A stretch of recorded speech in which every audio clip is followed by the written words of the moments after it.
araw na ako ngayon dito sa Masbate, pero isa ito sa matuturing natin na worst devastation sa Masbate.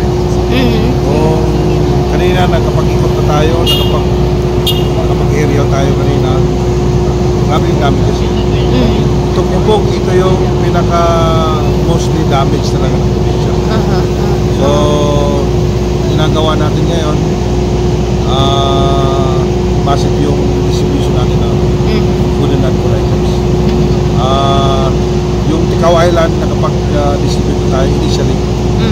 Monreal, San Jacinto, San Fernando, at Batuan. Initially, magkakagin pa tayo.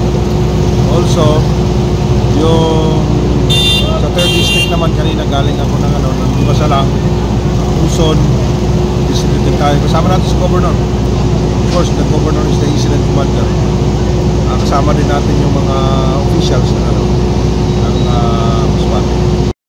Yung PDRA mo sa pag-collect ng data kasi kagaya ng Ticao Island, ang hirap down ang internet connection doon. Yung kuryente ganoon din, yung cellco. Dito sa Masbate nakikita nyo. So totally down ang electricity ng the whole island of Masbate? Whole island of Masbate. Mainland Masbate at yung sa Ticao. So although may task force yata na binuo na, I've heard yung Department of Energy na pupunta na rin dito sa Masbate. Marami na rin mga marami mga concerned government agencies na